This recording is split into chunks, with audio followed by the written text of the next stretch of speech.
And actually, I'm not sure which one he does. I think in the video I played after the... I think I slid down from the 14th fret to the 12th fret, but it might be on the B string. It might be the 14th fret B string to the 16th fret on the G string. They're both the same note, obviously. I'm just not sure which one, if there's a slide in there. I think it is. So that whole thing is... So that's slide down from the 14 to the 12 on the B string, then play 14, 12 on the G string, then 14 on the D string, slide down to 12, play the 10th fret on the D string, slide up to the 11th, so that's, and then the 14th fret G string, slide down to 11th fret on the G string, so that's,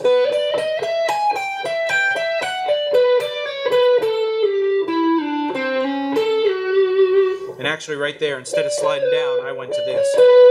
So,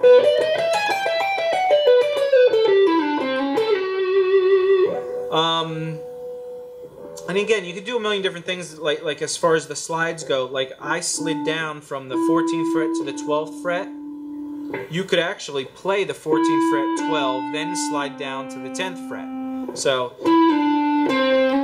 or, I mean, it depends which way you feel comfortable playing it. But right there, that whole little section is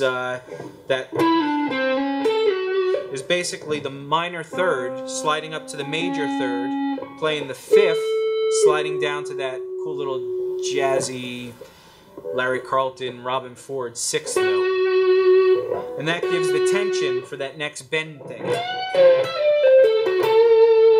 So once you land on that, you're waiting. And that next section is the 17th fret B string. You bend up a whole step, and then you catch that 17th fret on the G string, and you bend that down. So 17 B string to 17 G string, bend up, bend down. Then the 17th fret, slide down to 15 on the B string. 13th fret, B string, down an arpeggio to the 14th fret of the G string, and the 16th fret D string, back up to the 14th fret of the G string, which is the A note, and that's the end of the phrase.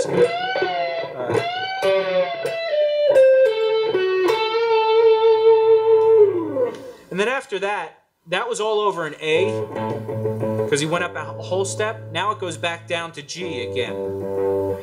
And this is where he goes into... And that's just, and this is off a G minor pentatonic now instead of A minor. The 15th fret, bend up a half step.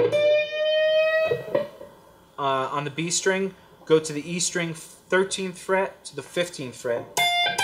So... Then go back down to the B string, 15th fret, bend up and down a half step to the 13th fret on the B string. So then he goes to the 15th fret on the E string. Again, he's playing these three notes, 15, 13, 11 of the E string, but he's just bending in between them. So,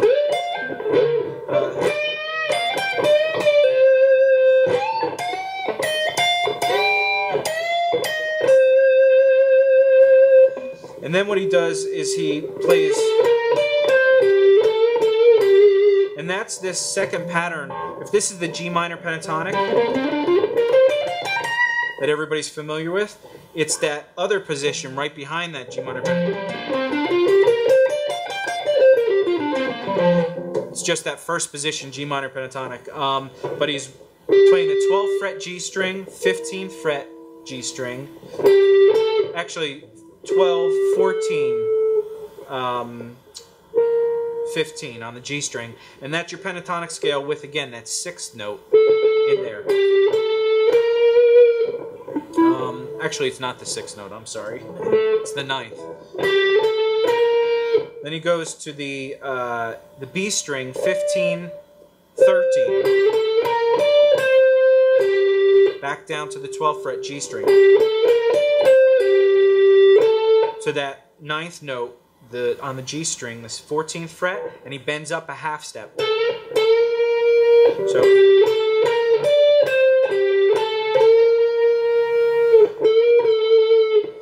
then he does this,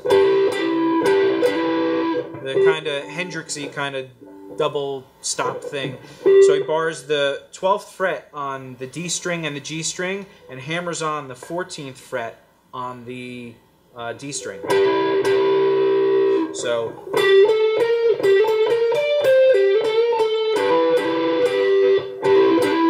he does that twice. Then he plays that G note on the G string.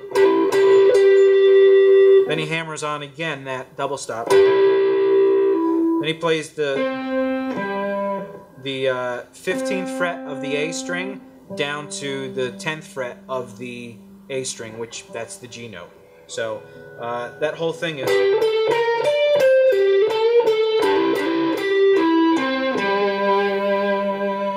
Then he just does this typical blues.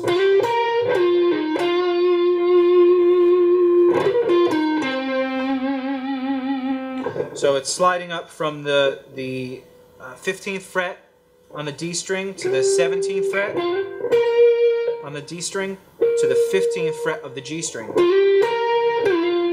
Back down from the 17th fret to the 15th fret on the D string to the 13th fret of the D string, back to the 15th fret of the D string, and he holds that.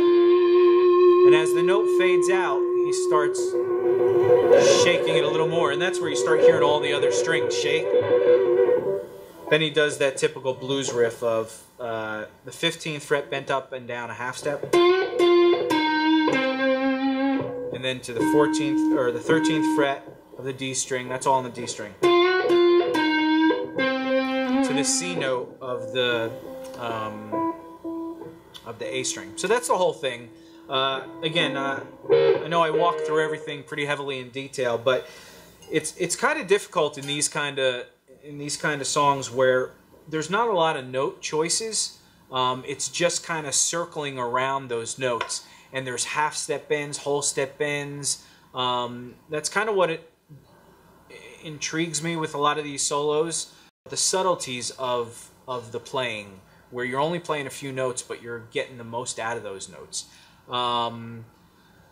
So I hope you enjoyed that. And if you have any comments, just let me know. If this is getting too in depth as far as the descriptions, please let me know in comments, or because the only way I'll be able to really tailor these lessons to what you guys want is getting your comments.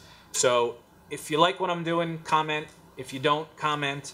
And if everybody just says, man, you just explain things way too in depth, then I'll stop doing that and I'll make them quicker lessons. But if you do like this and you like the explanations, please do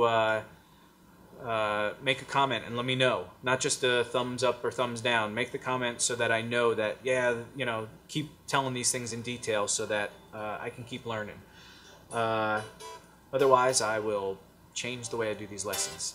Alright, so I hope you enjoyed that, and I will see you on the next lesson. Go to guitarbreakdown.com when you get a chance. Check out what's going on there. The site is still relatively new. There's only a few pages up right now. It's going to take a little bit, but once we get it up and going, there's one event that we have that's going to be a continuous event, and I've talked about it before, and it's going to be really cool, and I hope you guys stick around to hear what it is, because I think you guys are going to really enjoy it. It's going to be free, and yeah, so till the next time, I hope you enjoyed that. Thanks.